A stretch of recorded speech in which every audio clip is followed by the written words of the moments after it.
Olá, meus caros. É um prazer estar aqui novamente com vocês, compartilhando experiências. Como já estudamos, o ser humano é um ser social que faz parte de alguns grupos, como, por exemplo, o grupo político, o religioso, o educacional, o profissional.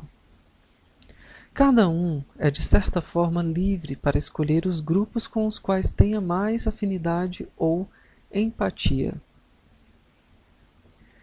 Mas o importante é entender que, uma vez escolhido este ou aquele caminho, nos tornamos responsáveis por ele. Por exemplo, vamos imaginar pessoas viajando em um avião e uma delas passa mal em pleno voo. Certamente, todos são responsáveis em ajudar. Mas se houver um médico ou uma médica a bordo, estes terão maior responsabilidade em ajudar, pois estudaram e se capacitaram para isso. Mas alguém pode pensar: o médico está de folga, não tem obrigação de ajudar. Ok, mas e a consciência social? A moral, lembram? Isso diz respeito à ética profissional. E este é o tema desta videoaula. Vamos lá. Vocês, por exemplo, são alunos de um curso técnico em tradução e interpretação de Libras. Vamos pensar sobre qual responsabilidade moral um aluno e futuro formado em um curso como este tem?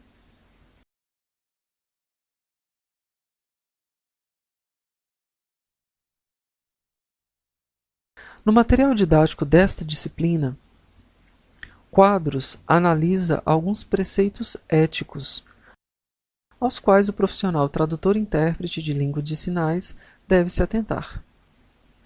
Vejamos.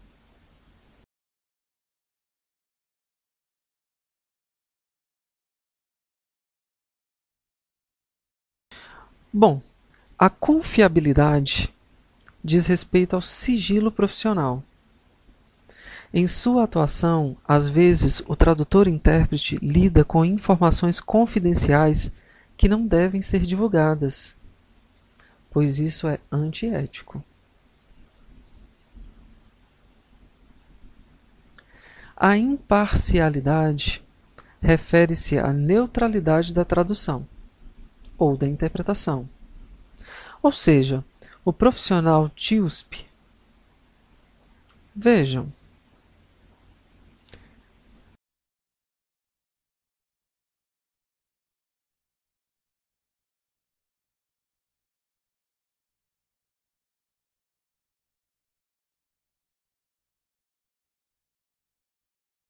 Vamos imaginar que você esteja interpretando uma palestra e o palestrante diz: infelizmente, o Brasil nunca teve uma presidente. Ora, você sabe que a informação está incorreta. Mas você pode acrescentar a informação dizendo que o palestrante disse isso, mas na verdade é isso? Não. Ou mesmo você pode interromper o palestrante e dizer: olha, você está equivocado. O Brasil já teve sim uma presidente, a Dilma. Esqueceu? Em hipótese alguma, o TIUSP poderia fazer isso. Isso quer dizer que o intérprete se submete ao erro? Na verdade, não. Apenas naquele momento de interpretação, essa postura não condiz. Sobre a descrição, diz que o TIUSP deve saber até que ponto ir em sua relação profissional, seja com surdos ou com ouvintes.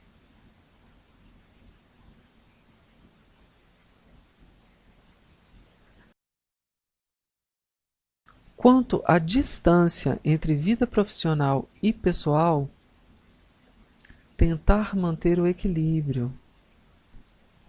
Às vezes isso é bem difícil, porque somos razão, mas também coração. Vamos imaginar que você não dormiu bem porque está com um problema familiar e isso está te angustiando bastante. Claro que isso pode influenciar na atuação interpretativa. Mas pense no surdo que está ali sentado precisando das informações. E é sua responsabilidade passar essas informações. E aí? Bom, nós sabemos que em qualquer profissão esse equilíbrio é necessário e temos que nos esforçar para isso.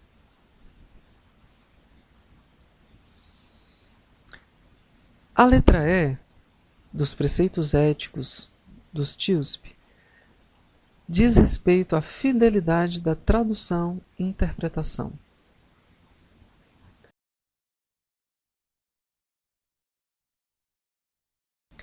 Por exemplo, você está interpretando uma aula de inglês e fica pensando: nossa, esse professor deveria fazer dessa e dessa forma. Vou aproveitar para complementar essa aula para ficar mais interessante. Isso porque você, além de tradutor e intérprete de língua de sinais, também é professor de inglês. Mas essa não é uma atitude condizente com o trabalho do tradutor e intérprete. Naquele momento da aula você está interpretando.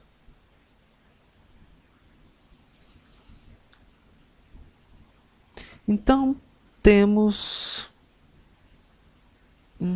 5 pontos aos quais devemos estar atentos. Mas voltemos ao tópico da imparcialidade. Já sabemos que não devemos alterar o discurso. Mas vejam o processo tradutório interpretativo.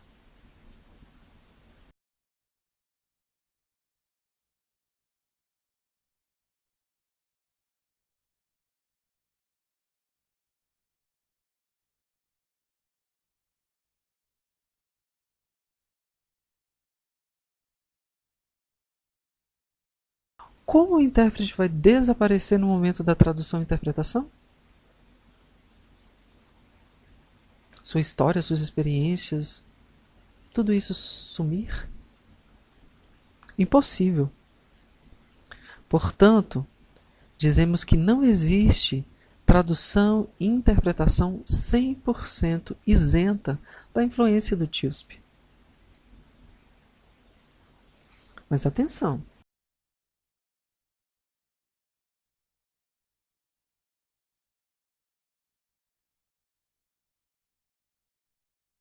Essa influência não pode desvirtuar a mensagem. Apenas isso.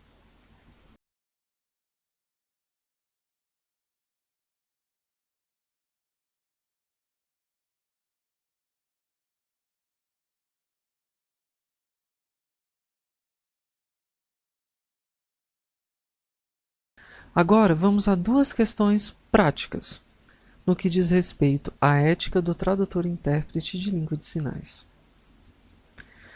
Vamos imaginar que na sala que trabalha como intérprete, a professora distribui as provas e cada aluno está focado na sua prova, inclusive o surdo. De repente, um aluno no fundo da sala grita: a resposta da 3 é a letra B. O que você faz? Passa a informação para o surdo? Mas esperem, não respondo agora. Tem ainda outra pergunta.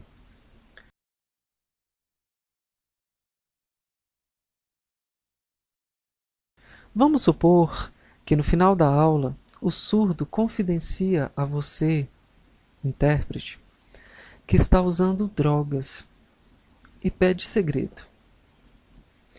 Mas a mãe do surdo, que chegava no momento, o viu sinalizando e te pergunta o que ele disse.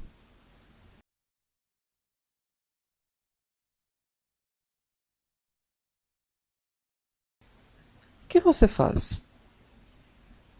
Passa a informação para a mãe? Vamos refletir em grupo sobre isso?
Então, perguntas fáceis? Difíceis? Não vamos dar as respostas agora. E talvez nem exista uma resposta correta, 100%. Mas vocês têm fontes de pesquisas para ajudá-los, como, por exemplo, os códigos de ética. O nosso material didático, nas páginas 17 e 18, por exemplo. Temos também vários livros, como, por exemplo,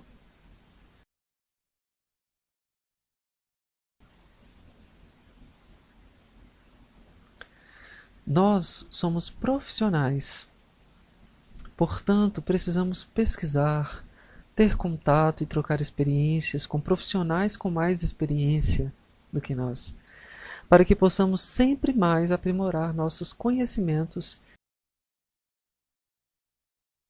e aprendizados.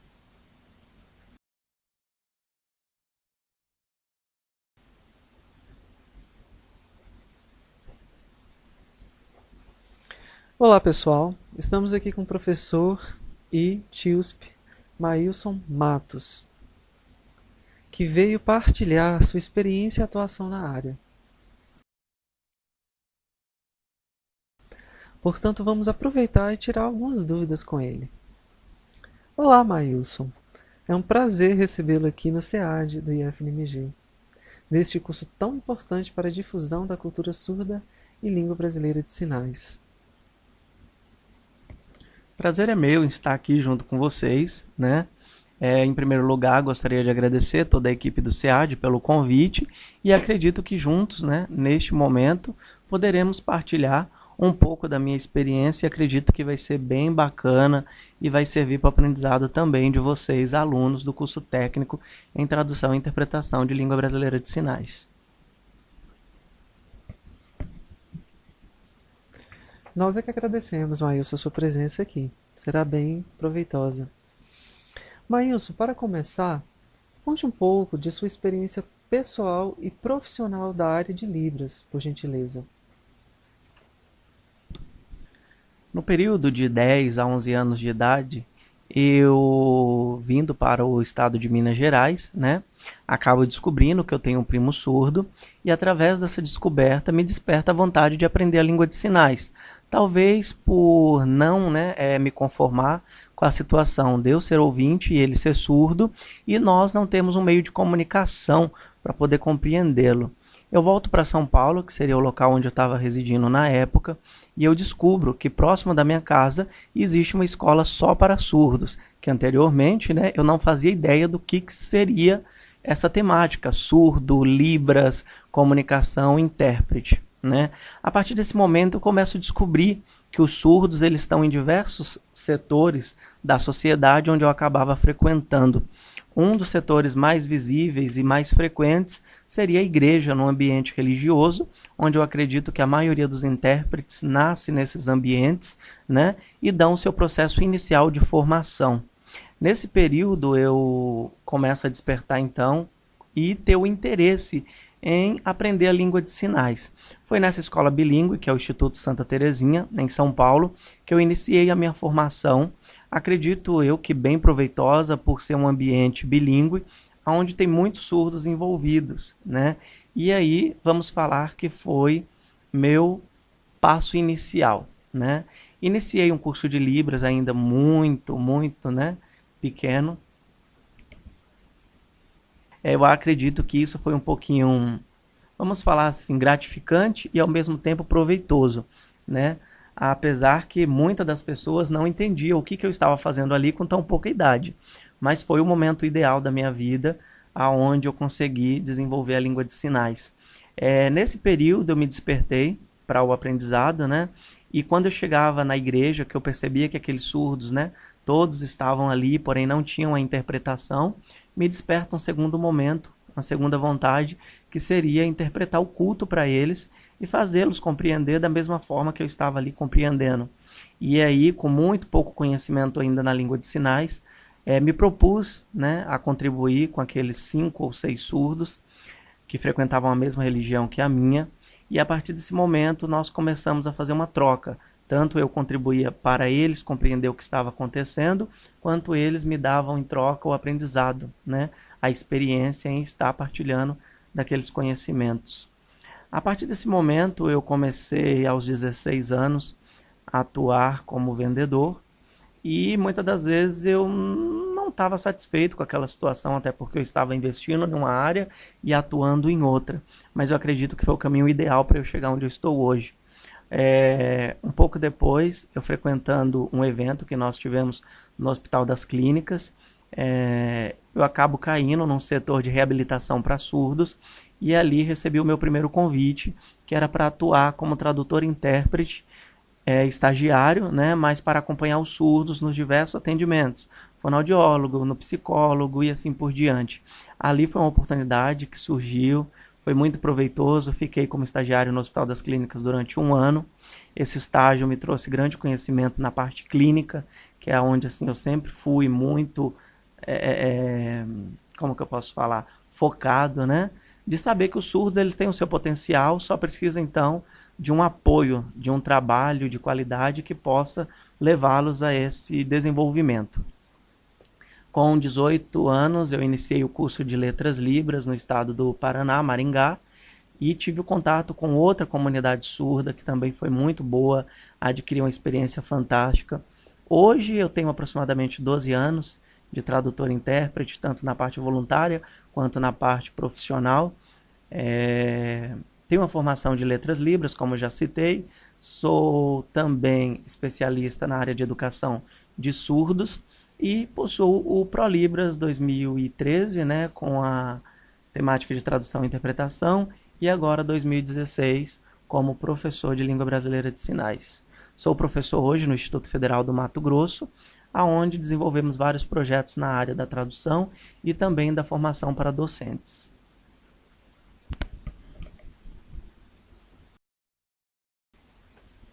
Muito interessante, Mailson. Muito bacana a sua experiência, que serve também de inspiração, com certeza, para os nossos alunos aqui do curso técnico.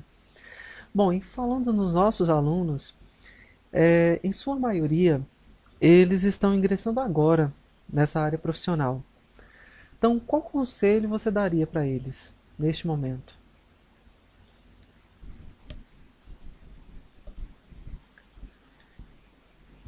Partindo então de uma carreira profissional, nossa maior indicação seria o contato com a comunidade surda, né? Nada melhor do que estar com né, em contato com os nativos dessa língua e assim desenvolvendo essa língua como meio de comunicação legal, né? Em segundo momento, é o estudo mesmo, a prática, a dedicação, porque é isso que nos faz ser profissionais cada vez melhores.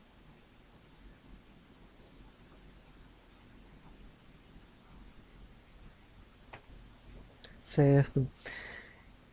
Mailson, no campo das línguas de sinais, né, como você já explicou, em que na maioria das vezes o ato interpretativo se dá no campo educacional, para surdos incluídos nas escolas regulares, o profissional que atua nesse contexto necessita intermediar a comunicação entre surdos e ouvintes simultaneamente,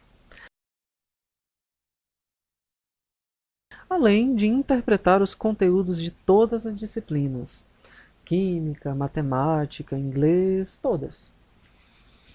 Mas o que acontece é que o TIUSP é formado em ensino médio ou é formado apenas em um curso de graduação, por exemplo.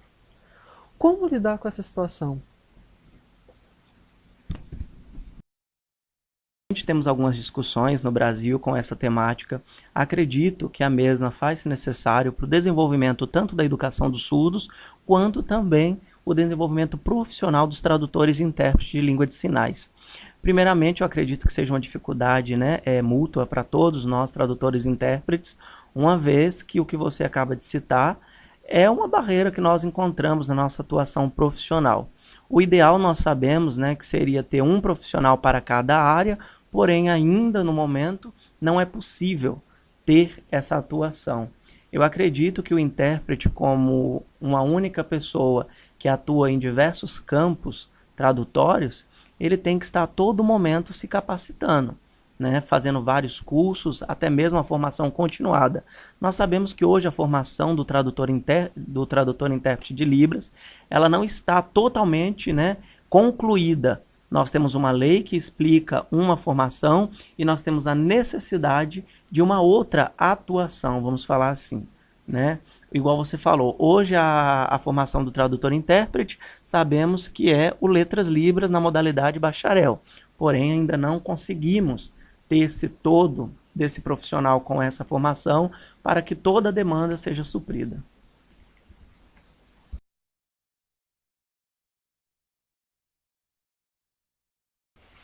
Certo, bem interessante. Agora, para terminarmos, uma última pergunta.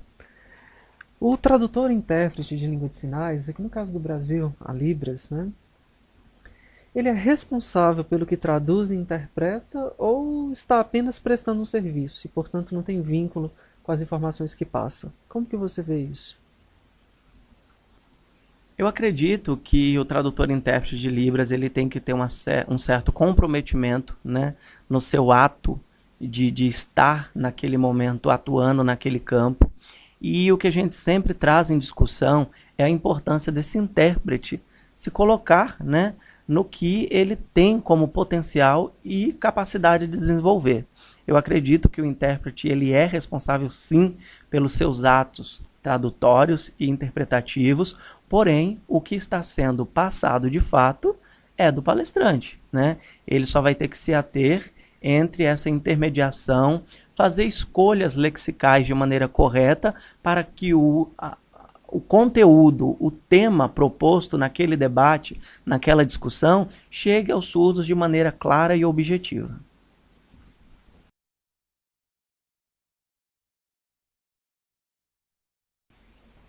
Certo. Maílson, muito obrigado pela sua participação.